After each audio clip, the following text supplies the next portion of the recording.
This channel does not promote any violent, harmful, or illegal activities. All content provided by this channel is meant for an educational purpose only.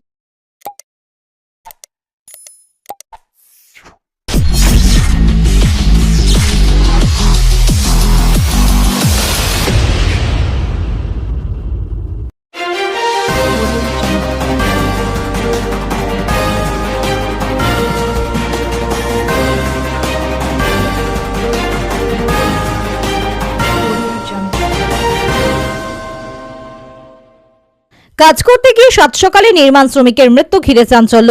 মৃত চন্দননগর গোস্বামীঘাটের বাসিন্দা বছর 40-এর Shyamoli bug. স্থানীয় সূত্রে খবর, চন্দননগর লালবাগান বেলতলায় দুই promoter যৌথভাবে একটি আবাসন তৈরি করছিলেন। সেখানেই কাজ করছিলেন শ্যামলী। আজ সকালে 4 তলায় ভাড়ায় উঠে দেওয়ালে জল দিতে গেলে হঠাৎই তিনি সেখান থেকে নিচে পড়ে যান। স্থানীয় সহকর্মীদের সহযোগিতায় তাকে চন্দননগর মহকুমা হাসপাতালে নিয়ে আসলে কর্তব্যরত চিকিৎসক তাকে মৃত বলে ঘোষণা করেন। ঘটনার শোকের ছায়া গোটা এলাকায়। ব্যুরো রিপোর্ট, আমার কলকাতা নিউজ।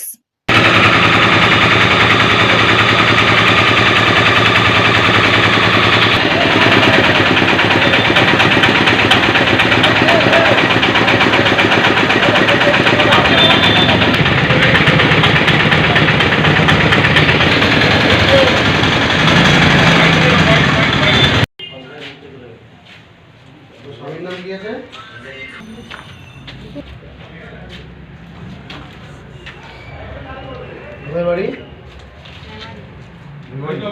গ্রামের নাম কি? পারহাটি পোস্ট অফিস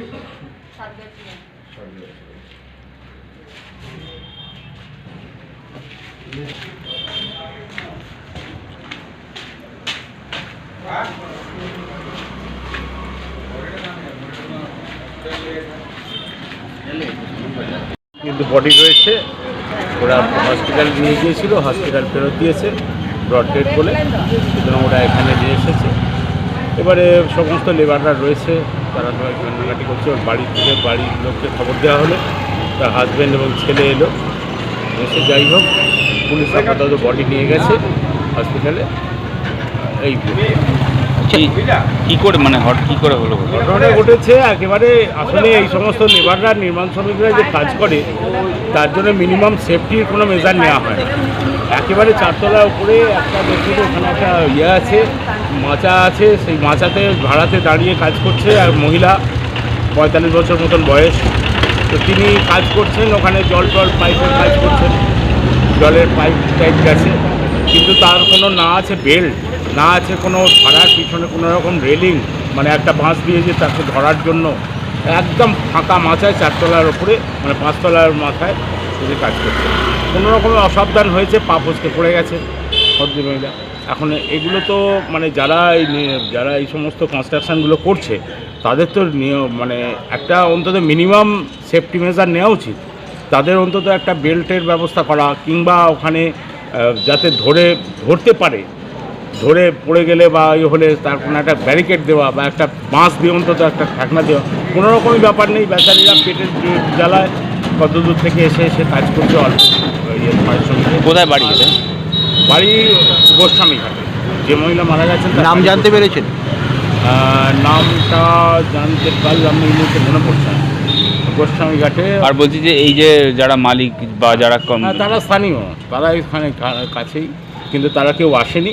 শুনলাম একজন এখান দিয়ে যাতায়াত ঘুরে গেছে। ওয়ার্ড কাউন্সিলরও এখানে আসেননি। এখানে ওয়ার্ড কাউন্সিলরের নাম? এখানে ওয়ার্ড কাউন্সিলরের নাম হচ্ছে মমতা দত্ত।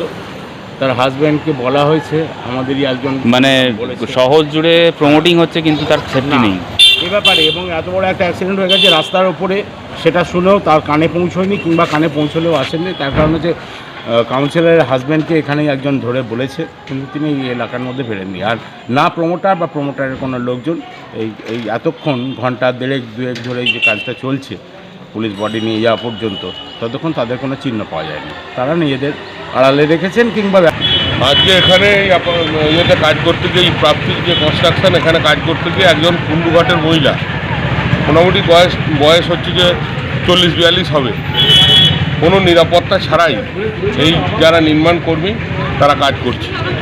ফলে ওই একদম ওপর থেকে সে নিচুতলায় পড়ে যায়, সঙ্গে সঙ্গেই হচ্ছে যে তাকে হাসপাতালে নিয়ে যায়। হাসপাতালে ডাক্তারবাবুরা দেখে বলেন মৃত, এবং তারা আবার ফেরত পাঠিয়ে দেয়। আচ্ছা, বডি এখানে নিয়ে আসে, সঙ্গে সঙ্গে আমরা খবর পাওয়ার পর এখানে হচ্ছে যে আমরা আসি। আমরা নির্মাণ কর্মী এবং কি চাইছেন? CID করি। আমরা চাইছি যে এই ফ্যামিলিকে, এই যারা কনস্ট্রাকশন করছে তাদের উপযুক্ত হচ্ছে যে ক্ষতিপূরণ এই ফ্যামিলিকে দিতে হবে, ঠিক আছে? আর যতদিন না এই ক্ষতিপূরণ দিচ্ছে আপাতত কনস্ট্রাকশনের কাজ বন্ধ থাকবে, এটা আমরা দাবি করছি CID-গতভাবে।